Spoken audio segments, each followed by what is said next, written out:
Babes, how we doing? Chapter late, week late, chapter 1113. We're really in the 1100s and nobody's flinched. It's kind of nuts. Um, just how far we've come. I mean, I'm reading Water 7 right now, and that feels so long ago, but in reality, it kind of wasn't.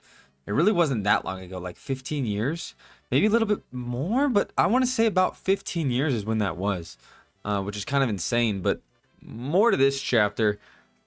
Still a lot more build up, but at the same time, some big info was dropped. Um, some real big info was dropped. I need to review all the Gorosei names again because I'm just like, bro, I don't remember your name, Saint whatever of whoever planet. But the guy the Birdman who went up to destroy the voice that he was hearing up in Vegapunk Records, Punk Records, is actually bestowed upon with the mother brain of Vegapunk, which is huge, which is like almost too huge, considering we saw him.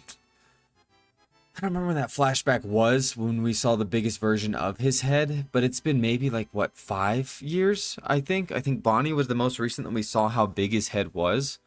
So to see it being that big, I'm like, bro, what? How is your brain that big now? Because that's like huge. And I don't think it's been that long. Like if you look at like the growth over time, it was huge. Like even Dragon commented on it and he was like, I see your head's gotten bigger. But that was like, it's still a functional amount. Now it's like fucking insane. Like if he had that on his head, it would be over. It would be absolutely over.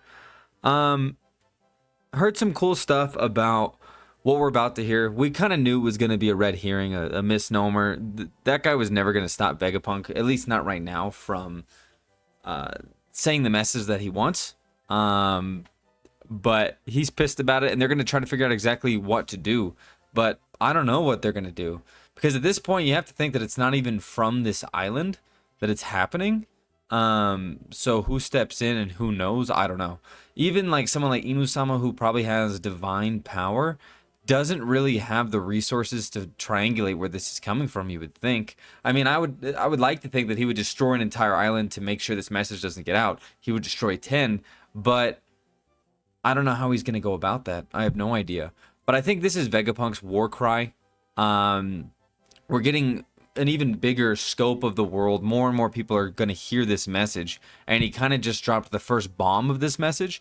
I think that there's going to be a bit more that he has to share, but the Gorosei are very worried because they're like, oh, he's going to drop what Clover couldn't. But shouts to Clover, dude. I mean, if you go back and see just everything that man had his hands on and was researching about, he was ahead of his time as well.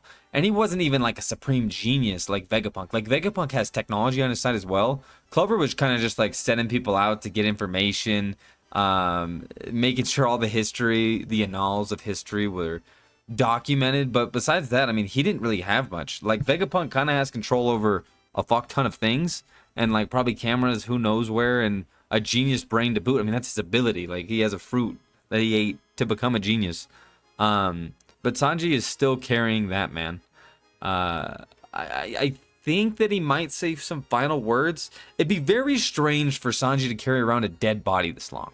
It'd be weird. I'd be like, can we not carry around this dead body for so long?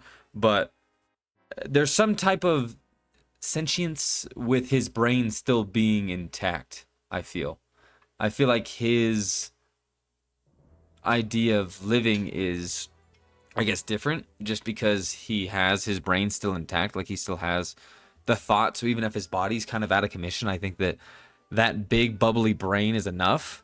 I'm going to stop power scaling these Gorosei. It just doesn't make sense anymore. I don't get it. I don't understand it. But something I will comment on is my old man Gandhi.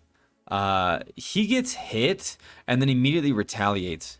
And he has like this flame around him that's a bit different. I think that they showed the flame as being like this greenish white flame when they actually colored it. But Sanji kicks him pretty solidly, but then gets immediately attacked back. I don't think it's really doing any damage to him, but they got a lot of men like on board, holding him down, and they're trying to get the giant ship, I guess, back, or at least, get him out of the way. And guess that they're probably going to be somewhat successful with that. But somebody that I am very worried about, because I guess Bonnie's getting some random power up, but I'm like, Bonnie, you really shouldn't be that strong. But Bonnie all of a sudden is like doing stuff and like pseudo gear 3, and I'm like, I don't really get that too much, but I guess shout outs to Kuma for telling you about Nika back in the day. I'm not sure. And don't even forget about Kuma, because Kuma's still going to have some type of rounding to his little arc here, because this story, like I said, is very much about him. But we see a lot of old faces. A lot of old faces. I mean, Ugly Sanji. We get Caesar and Sanji's dad. We get Morgan's. We get fucking Mary. I can't believe they brought Mary in. I was just like, all right, like, why not? But they're bringing like everybody back, and he's like, don't drop the news. I love Morgan, dude. He's such a good character. I mean, he's not used too much, but I think he's such a good like news related character. Garcia is still being a jackass, and he comes upon Robin, Nami, Usopp, Brooke, and Chopper. And once again, I'm like, no way, dude. Like, there's just no way that you guys can stop him. I'm like, Zeus is the only one that should be able to maybe do anything, just because that ability is pretty strong. But it's kind of insane to me that I think there was a translation error, unless I'm like ridiculous.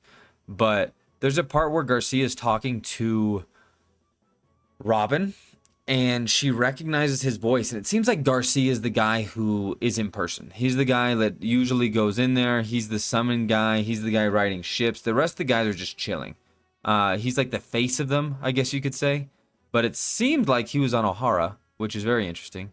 And he said the woman that Akainu let slip through his fingers, but that has to be Aokiji, because Aokiji allowed him to go because of Saul. We know all that. Saul's not even dead, but it was a great sacrifice, a great moment. We have all the Straw Hats that are up there throwing out moves. Usopp, you're not doing shit. Brooke, I love you. You're underrated and you're strong, but you're not doing shit. There's just no way in hell Guard Point is doing anything. There's just, I mean, at this point, there's just no way that that's a thing. But Garcia's like, I'm going to take you all out. So I don't know what that's going to look like. I don't know. They're going to try to find this. But in the meantime, the bomb gets dropped. The world as we know it will sink into the ocean. And this opens up another can of worms. That being, there's just so much. Joy Boy's original letter was probably not even in the sea. It was probably on land. And then the Void Century happened. I think the Void could also be called the Flood. And then everything just gets drowned. We have a couple things like Ennie's lobby. There has to be something strange there, that maybe that building's already been up for that long, and there's just some type of gap there for whatever reason. I don't know why, but the previous water level is recorded there, perhaps. I'm not even sure, but that's a thing.